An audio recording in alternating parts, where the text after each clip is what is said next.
Hey, listen, do you think Floyd leaked the doghouse sparring video with Tank because of goddamn well Floyd leaked the video with Tank. I'm just saying because of what you said about him and sparring. He didn't leak the video. He made the highlight film and then gave it to Ryan Garcia to leak it.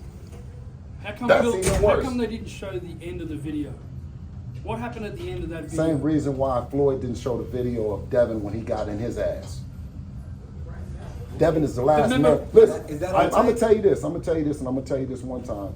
I guarantee you, after Floyd got in there with Devin, he rethought boxing from a professional standpoint and not an exhibition standpoint. Because in LA, Ryan said, I seen the whole video, then the video come out, but we never got to see the end of the video. It's locked up in Dollar Bill's office. Bill, do you think like the back and forth with you and Leonard and Floyd, it'll get in the way of making a fight with Tank? Because the people pay the bills. Leonard don't pay the bills. Floyd don't pay the bills. The people, all you guys pay for the fights. They can't. We don't dictate that. You guys put the bullseye on the fighter's back.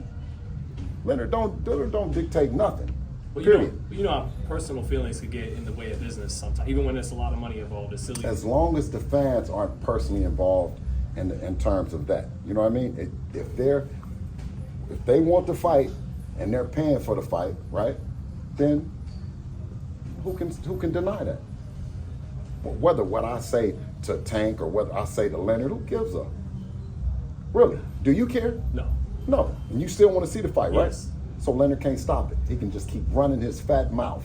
You dig? And I'm gonna keep running mine. What's your thoughts on Tank and Frank possibly being next? Tank and Frank, I like that, right? No, it's a good fight. That's a good fight because I think Frank has been a constant professional. You know what I mean? He's waiting on his opportunity.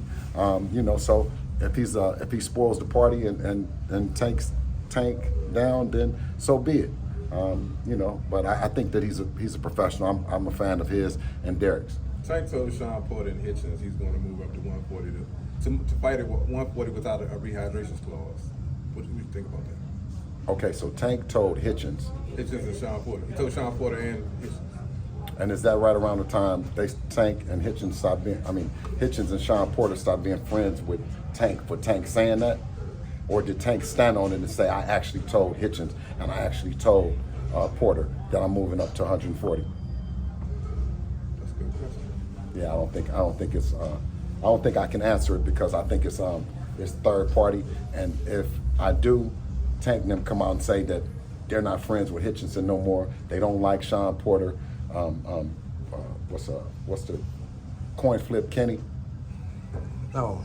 Oh, coin flip Kenny that flipped the coin and said that it was going to be the Shakur or Tank. It ended up being Shakur because it was a two-headed coin that didn't have it didn't have tails on it. It just had heads, and they still didn't stand on business, right?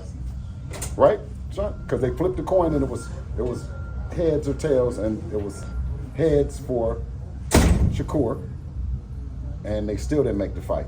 And they still ain't talking about to make the fight. I didn't know it was a double-sided coin. No, it was a double-sided coin flip. Hey, listen, you can't trust coin flip, Kenny. I'm telling you, it was a double-sided coin because I knew that it was. You've been around the block, Bill. You just know it. I know coin flip Kenny. He's always flipping the narrative, saying this and that. He says everything but let's fight.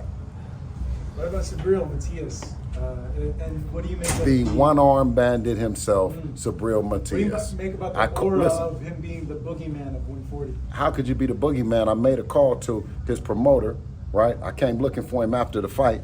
His promoter said, I'll call you back on Saturday. I said, well, it's Tuesday. Why would you call me back on Saturday if you've been waiting for this opportunity for such a big fight? On Saturday came and went, and here we are now. I never heard anything back from any of them people. But I do hear the one-armed bandit, trying to learn some English. You got to get them cuss words together, man. Come on. Canelo a lot better than Matias right now. Canelo done got better. Can Liam Paro go down to Puerto Rico and get rid of the one-armed bandit? Well, Liam Paro has a neutralizer. He has power. I mean, Devin has been in the ring with him, but who's to say it's gonna be a tall task for Liam. I think those two styles kind of match up. They're more similar than different. different.